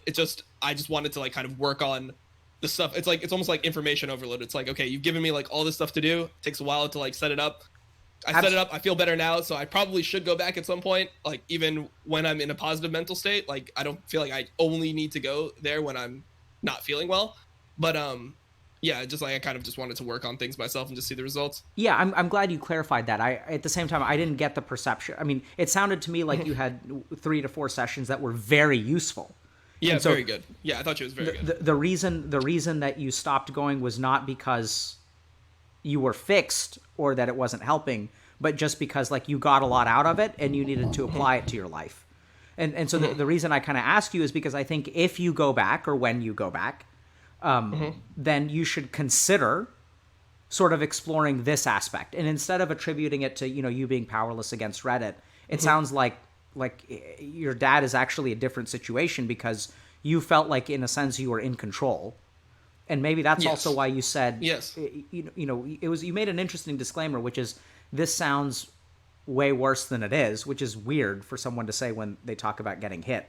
But yeah, it's because normally when I hear like other things, it's like they actually feel like their parents don't love them or their parents are like alcoholics and do it. And like, they just like, they live in fear all the time. Like I never lived in fear of my dad. Yeah. Like, I never thought that he was like just gonna hit me randomly. It was always like, if we get into a conversation, we get into like an argument and I say certain things, I can like it would, and I think that part of it was just like being like manipulative, like as a kid. Like I understood that like if my mom sees my dad hit me, I'm automatically right in the argument, you know? It's like, oh, then it's suddenly you never hit the kid, like it's just this whole thing. So I think that I was kind of like me being like, you know, like being a little shit. So, you know? so I think that what I'm hearing from you is that what makes it not as bad as it sounds is that it sounds like you actually had a fair amount of control and power in that relationship, despite being physically weaker. Yes. And that a lot of times when people are in abusive situations, part of the most damaging part is not necessarily the physical abuse, but the lack of power or control in the relationship. Which I didn't feel. Like I actually felt like I had power. Like that. Yeah, that's the thing. It's like I felt like I had power even though he was hitting me. Yeah. So that sounds completely opposite of the situation on Reddit. I guess that now that we've like talked it through more, that's why I don't agree with that discussion, because it is just different inherently. Yeah, I completely agree. That's really useful. Yeah. Pretty good at what you do, I guess. Well, it helps to have someone who's very insightful and pays attention. So I didn't hear you because it cut out, but I said it helps to have someone who's insightful and pays attention. Well, try my best. Thanks, man. I appreciate it. And So I was just going to say, I think if you visit that psychiatrist again, I think it's worth exploring that dichotomy, right? That like actually the feeling with your dad is very different from the feeling with Reddit. And if we ever do a follow-up and you want to talk more about that, we can talk more about that. But sure. One thing that I mean, because also it sounds like you had a kind of a little bit of a light bulb there. So fantastic. So you can play with that, work with it, do whatever you want to. I wanted to just give you, I wanted to give you the opportunity, if you're interested, to learn a little bit about meditation, and that maybe we could meditate together before we wrap up. We don't have to, but I just want to make sure we have enough time for that if you're interested. Sure. Yeah, I would love to like have some, direction with meditation. So tell me a little bit about your experience of meditation so far. It's very, very limited. So like I took a yoga class a while back, and we would do meditation. So I mean, I understand like the having like correct posture, sitting up, trying to like concentrate on your breathing, and just like trying not to think. Like I just always end up thinking about something the entire time. Trying not to think? Well, I guess that that was kind of how I understood it. Is like you kind of want to let like your mind like rest or something, or you want to just maybe I'm wrong about this, but you are that's kind you of are my wrong. perception. I think that's why you're having difficulty. All right, so we can fix that. Awesome. Because trying not to think, if you're trying not to think, you're doing it wrong, and you're never going to be successful. And most people, it's a very, very, very common misconception. But you can't try not to think. Trying not to think is going to be the opposite of what meditation is. So let's start there. So when you're trying not to think, are you creating tension or relaxation within your mind? Tension, definitely. Absolutely, you're right? Actively trying not to think, yeah. And so what are you doing within your mind? What kind of tension? What's on the two sides? Like, so tension implies like pulling or conflict between two sides. What are on the two sides of the tension? I guess just like you're naturally thinking, and then you're telling yourself, don't do that. Exactly, so right? So you're fighting with yourself. So as long as you're fighting within yourself, you're never going to be able to meditate. In fact, it is the very opposite, because what you're doing is you're fueling more thoughts. Does that make sense? Yeah. So I want you guys to understand that energy in the mind produces thoughts. And thoughts in the mind produce energy. So if we think about, you said that you've been diagnosed with panic disorder. So for example, when you're panicking, is your mind super energetic or low energy? Oh, it's super, super energetic. Absolutely, right? And when you're panicking, is there tension within your mind? Or are there parts of your mind that are fighting? Oh yeah, no, it's all a fight. Like for me, it was just always like, because my main symptom was like breathing. Like I just felt like I couldn't breathe, so it's just constantly like, okay, no, you are breathing, you're definitely breathing, and then like the other side is like, no, you're not breathing, like something's seriously wrong with you, like you're gonna fucking die, do something. Yeah, like, that is. So would you say that oftentimes in panic disorder, when you were panicking, you were actually trying not to think certain thoughts? Yeah, definitely. Right? So let's just think about that for a second. While you're in a panic attack, you are trying not to think certain thoughts, and your goal in meditation is to try not to think certain thoughts. Okay, yeah, so that's the problem. Okay, yeah. Absolutely, man. So what you're actually doing is the same mode of activity. So if we think about the mechanics of the mind, you're doing the same mode of activity as a panic attack. I'm not saying that it's actually the same as a panic attack. What I'm saying is if we tunnel down into like the function of what your mind is doing, you're creating energy. Panic attacks are high energy. You're trying not to think certain things. So it's actually very similar to a panic attack, which is why it hasn't worked for you, right? Because essentially you're like sort of doing the same thing as a panic attack. So what we actually want to do is so this is also good, because, I mean, a lot of times I really struggle when people are meditating right, because then it's hard to teach them. But if they're doing something colossally wrong, and I say this with love, Dom, because at this point I have some genuine affection for you, you're doing it colossally wrong. So that's actually pretty good. Because no, it's also better for me. Like, if I was doing it right, it'd be more confusing. Exactly. So the first thing is to try not to think, or try not to think. I know what you're saying. Yeah. Right. So essentially, what we need to do, I want you to think about. Try not to think. Yeah, and so, but that too is trying. So you can do that as much as you want to, and that's still going to create tension. So what we actually need to do is stop the trying entirely. And what we need to do is try to you can't try to relax. That's the other thing. You ever had trouble falling asleep? You're like, man, I just really need to relax and go to sleep. And what does that do? Does that let you sleep? No. It's the opposite, right? So what we need to do is train you how to let go. And there are two ways that we can do that. We can either directly try to train you how to let go, but you seem to me to be a trier. Does that make sense? Yeah. You're a trier. So I think it's a big part of your cognitive fingerprint, so the unique way that your mind works. For those of you who are interested in Ayurveda, Dom has a lot of pitta. Have you watched anything about Ayurveda? You know? No. Okay. So you can even see it in his name, right? So IWillDominate is pitta. So you have a fiery mind. It's about domination, suppression, argument, trying, effort, passion, conflict. Like that's where you excel. Creation. It's like a very, very active mind. So I think what we actually need to do is direct your mind. So we need to give you, we don't want to try to not think. We want to give you something to focus on. Exactly. We want to direct your thinking. Because this too, it sounds like what you benefit. I mean, your intellect is actually quite profound, and you're very easily able to take information and direct your thinking in a new way. And what I want you to do is just, if you go back and watch the VOD, that's basically what we've been doing for an hour and a half. Like when you talk about reframing, right? Like in looking at things in a new way, giving your mind a frame. Why does your mind thrive with a frame? Because then you can focus your energy in one way. So a frame allows you to focus your energy. And what you're really good at is actually focusing your energy. Okay. Right? So what we need to do for you to meditate is give you something that focuses the full attention of your mind. Do you have a reluctance to use a breathing technique? No. Okay. No. I use breathing techniques to help my panic disorder. It's one of the things I do. So what kind of breathing have you done? Just like really standard into the nose, out through the mouth, deep breaths, like that type of thing. Okay.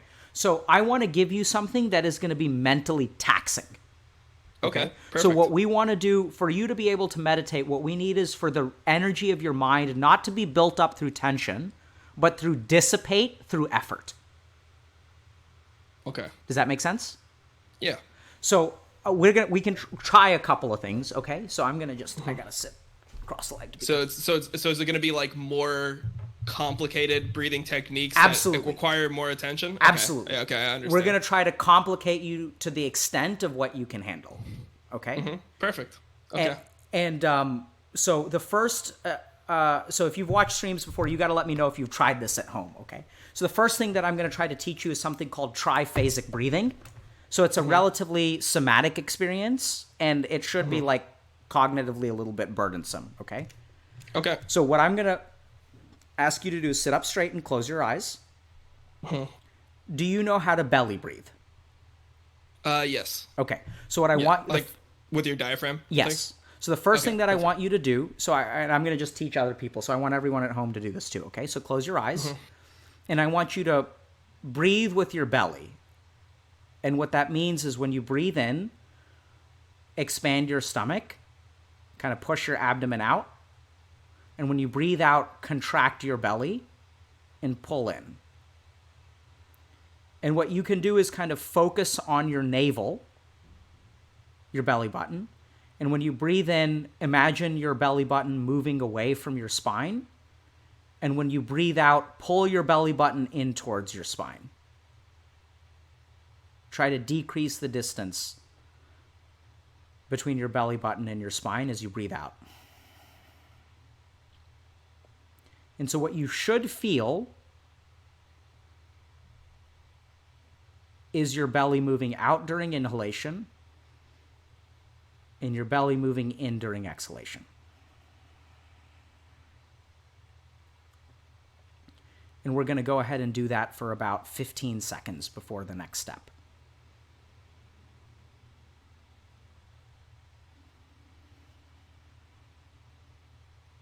And really try to focus on your abdomen as you breathe. Try to expand it to its fullest.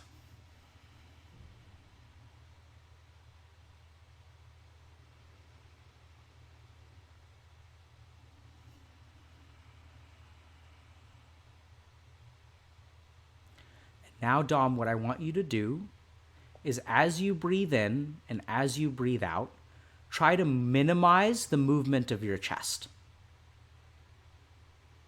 So try to keep it as localized in the abdomen as possible.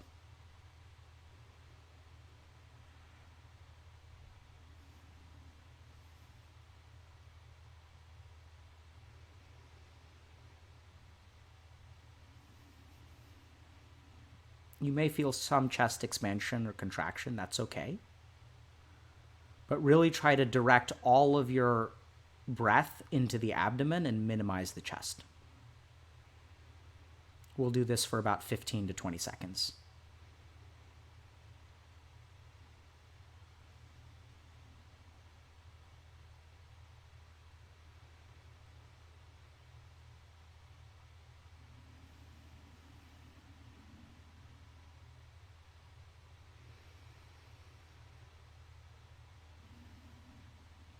And now we move to step 2.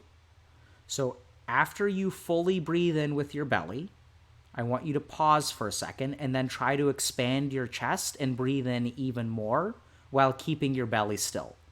So full breath into the belly, extra breath with the chest in sequence. And then go ahead and exhale and relax both. Good. Practice that. Full in with the belly first. The second phase of breathing is expansion of the chest. And then relaxation. We'll do this for 15 seconds.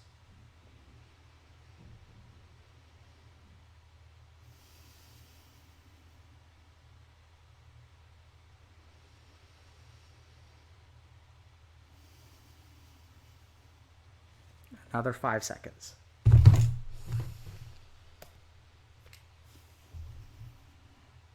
And now the next step.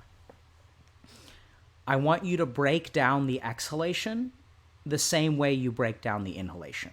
So breathe in with the belly, expand the chest, hold the belly still, contract the chest, then breathe out the rest of the way through the belly. So now we have 4 discrete steps to the practice. Phase 1, breathe in with the belly. Phase 2, breathe in with the chest. Phase 3, relax the chest. Phase 4, relax the belly. And you should feel a little bit of a stop between each phase. We're going to do this for 15 seconds.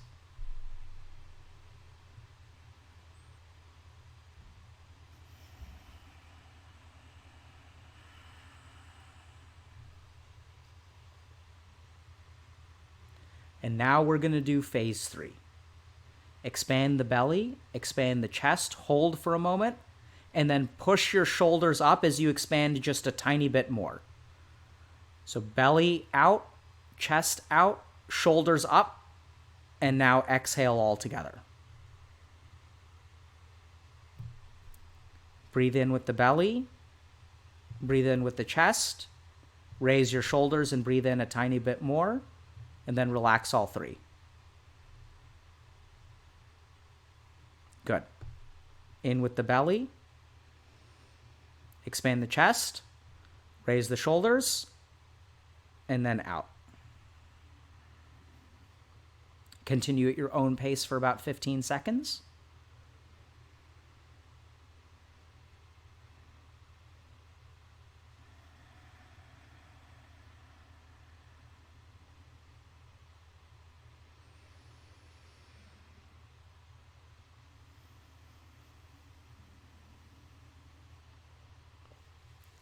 And now we're going to tie it all together.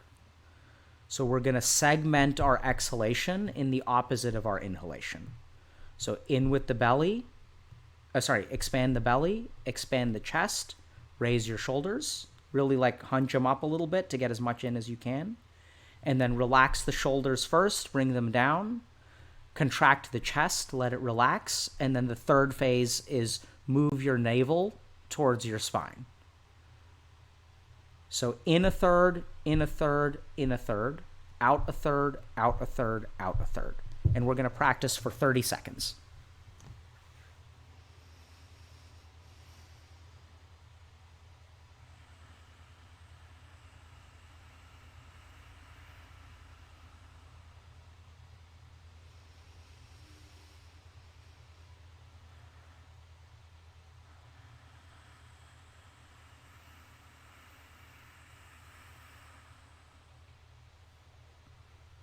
I want you to do 3 more rounds, 3 more breaths.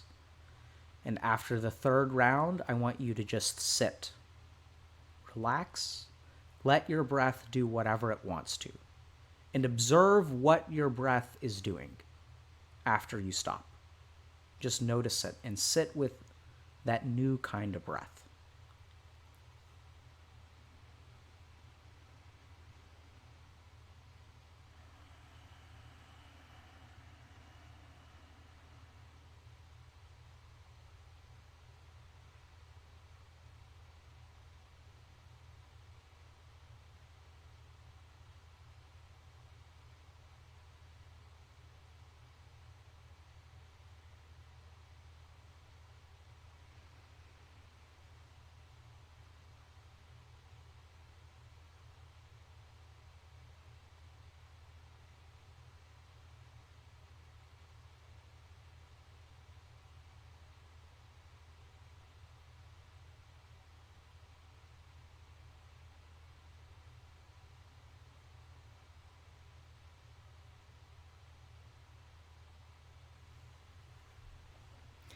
And now, Dom, let your eyes stay closed and let yourself come back. All right, so notice the return of your mind. And now put your hands together in front of you. Put your palms together in front of you. Good. Rub them together. Rub, rub, rub, rub, rub, rub, rub. Feel that heat, that friction.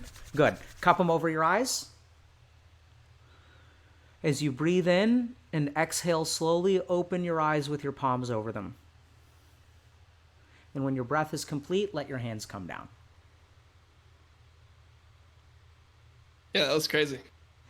That was actually really cool. What do you mean by crazy? Let's define.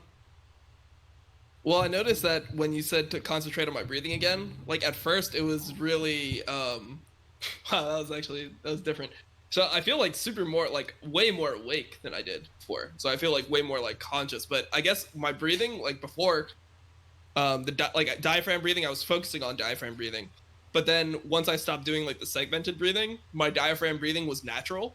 So then when I was like, just breathe however you want, I went back to like diaphragm breathing there naturally, even though before I was breathing like higher up, like in my chest naturally. Yep. So yeah, the breathing was definitely way different. What was your mind doing? Just focusing on doing it correctly.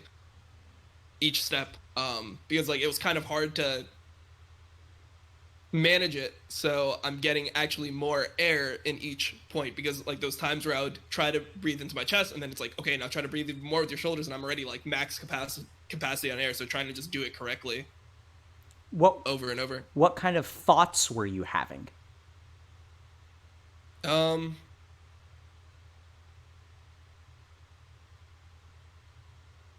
I guess like very just like calm, relaxed thoughts. Like, and I was thinking, I guess part of what I was thinking about was it like made me feel like a kid again, almost in a way, because the last time I did diaphragm breathing, I played music, and that was something that they like train you to do as a woodwind player, is like breathe through your diaphragm. So I was just like thinking about like, oh, last time I did this, I remember like the joy of being a kid. So I guess I just felt like joy. So hold on. There's a big difference between remembering the joy of being a kid and feeling joy. Mm-hmm. Well, I felt like happy. Like when I stopped doing this, like I can't stop smiling right now for some reason. Yeah. So I guess I am feeling some amount of like happiness. Yeah. So that also means that you're meditating, right? So this is what happens when people meditate. They start to feel happy. So like enlightenment or moksha is defined as liberation, which sort of implies freedom, but also bliss, anand, which means bliss. And so when people meditate, they just feel happier. And so perfect. Last question I have for you. So you can just do that to yourself every day. You can like make yourself feel happy. Meditation is fucking OP. Yeah. Okay. Well. All right. I didn't know that was a thing. Yeah, it's absolutely a thing. That's what people keep on talking about. The problem is that they do such a shitty job teaching it that people don't like. It's absolutely OP. Like, there's no question that you can just make yourself happy every day. Yeah, man. So you would recommend doing that like before I just started my day, like right, like when you wake up, like doing that at a point, or I would not recommend that. okay, what would you recommend then? I wouldn't recommend anything for you. You tell me. Okay. Well, I mean, I would just like, I guess when I would wake up, I would want to just feel happy at the beginning of the day. So probably like that would be when I would naturally think it'd be the best time for it. Good. Then that's when you should do it. Remember, it's not about external formulas of success. It's about your uniqueness. Yeah. Listen to yourself. You will know when to meditate. Perfect. I'm going to do that when I wake up. Yep. So one thing I will tell you is that if you can do it around dawn or dusk, there are lots of texts that are thousands of years old that say that your yield from meditation will be greater. Okay. Whether it works for you, I don't know. It sounds like you start streaming pretty early, so you may be up around dawn. Yeah. Yeah, it'd be like 6, 7 a.m. Okay. Yep. Do you have a place that you can see the sun? My balcony. Or I can go, my balcony. So I would consider watching the sunrise or being exposed to sunrise and meditating in that situation. If you want to go like hardcore and be like a yoga hippie, you can go do that. Yeah, but you could also do it while streaming in front of a computer. And bizarrely, you don't have to do it in a very special place. Like that's what's cool is you can do it wherever you are. Mm-hmm. And you'd recommend I do it the same way with the segmented breathing? Yes. Or like, would I do it the same way where I start with just diaphragm breathing and then I do diaphragm to chest, then to shoulder, and then like back down and then diaphragm to chest to shoulders, like that same technique? What do you think? Well, I mean, that's just naturally what I would do because that's what gave me the happiness or whatever, like the response. You know? Go for it, right? So I think the main thing here, so the last thing I'll ask you, Dom, is what happened to your perception of time during that practice? I'm not sure. Was that a long time? I don't know what happened to my perception. I think I lost my perception of time. Excellent. That means you're doing it right. Right? Okay. So you weren't trying to not think. So if you lose perception of time, so time happens within the mind. Right? So like while we're asleep, we lose our perception of time. Now that we're talking, your perception of time is returned. Does that make sense? Yeah. And so if you lose your perception of time, that means that you're entering a no-mind state. And so that means that you're also not thinking thoughts. So it seems like you had thoughts from time to time, but for most of the practice, or maybe not most, I don't know how much, but it sounds like you definitely got to a place where the attention of your consciousness was focused on you without thoughts. So you were conscious, but you were not actually thinking things. And even then, whether you had the thought of, oh, this is like being a child, but it sounds like you had the experience of joy that was similar to you being a child. But the thought of this reminds me of being a child and that experience of joy are separate things. Does that make sense? One is a thought, one is not. So I just probably linked it in my head because of, like, so I had the thought and then I had the experience and I just linked it naturally, but they weren't connected. Yeah. Is what you're saying. So you had the experience and then your mind, because this is what it does, scans based on prior experiences and makes connections. Okay. Like every time I go to the bathroom and I flush the toilet, my mind connects that little handle with the toilet flushing. So that's what the mind does. But anyway, we're kind of getting a little bit deep, but just understand that there's actually a lot of cool stuff that happened within Dom that is not thinking. Does that like that wasn't all just thought. It's like weird experiences. Perfect. So I think you're doing it. I think the main thing is that you need something. So in order for you to get to that state, it's got to be challenging. Okay? It's kind of like saying like it's easy to not get toxic when you're playing noobs and LOL because you're climbing, because it's like NBD. So you need to be at a high degree of competition with your mind. So so I think you decide kind of what the cognitive, you can do it whichever. So eventually, what I assume is going to happen is over time, like I'll be more practiced at that type of breathing method, and it'll become like easier for me, which will make it like then I'm going to need new challenges. So what do I do from there if that happens? So that's why advanced meditation techniques exist, right? So there's beginner meditation, there's advanced meditation, there's expert meditation. So my path of learning meditation, I learned a bunch of techniques for about 3 months when I was living in India at an ashram. Came back to the US, practiced those techniques for a year, went back, and then went to the advanced class. which are more engaging, more cognitively, like more focusing, deeper techniques. And then eventually you'll start to have, different kinds of experiences within meditation that are kind of cool and fun. Wow, this just opened up my, like, I didn't even know this stuff was possible. Like, I thought it was like a myth. I thought it was some like hippie stuff or something, Like, yeah, I'm with you. It's because that's how it's fucking taught most of the time. So the problem with meditation is that to become a meditation teacher, you have to have a class, right? Because that's how we determine someone's an expert. It's fucking dumb.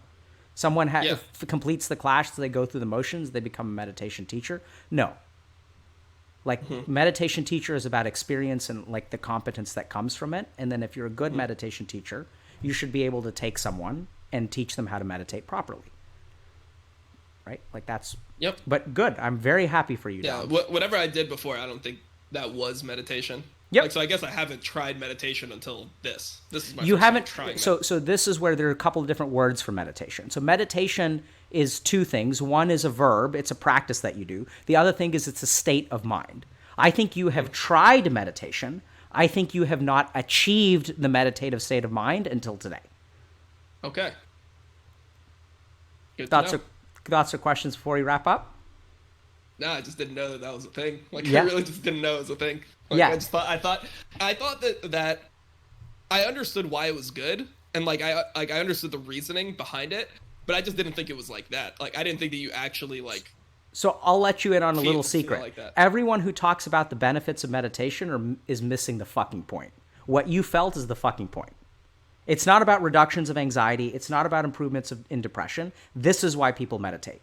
Understand this very clearly. Buddha was not trying to treat people's anxiety, which is what we do now, right? We use, like, oh, you should use Headspace. You've got panic attacks, like, oh, use Headspace. That's not why Buddha was doing it. Buddha was doing it for what you experience today. That's the reason you meditate. Perfect. Absolutely, man. Good. I'm so happy for you. I'm very, very happy for you. That's really cool. All right. Well, I appreciate that. Thank you. Of course, man. I think that's definitely gonna change things going forward. Okay. Well, good for you. All right. Well, go ahead. I was just gonna say, if you run into any trouble or anything like that, feel free to drop me a line or something. I'm happy to continue to help you or guide you. Okay. Awesome. Okay. Yeah, I appreciate that a lot. Any thoughts or questions before we wrap up? No, I'm good. Okay, awesome, man. Thank you so much for coming on, and thank you so much for sharing, like, everything that you did, because I certainly learned a lot, and hopefully it was helpful to other people, too. Yeah, I feel the same. Good luck, man. Take care. All right, thanks. All righty.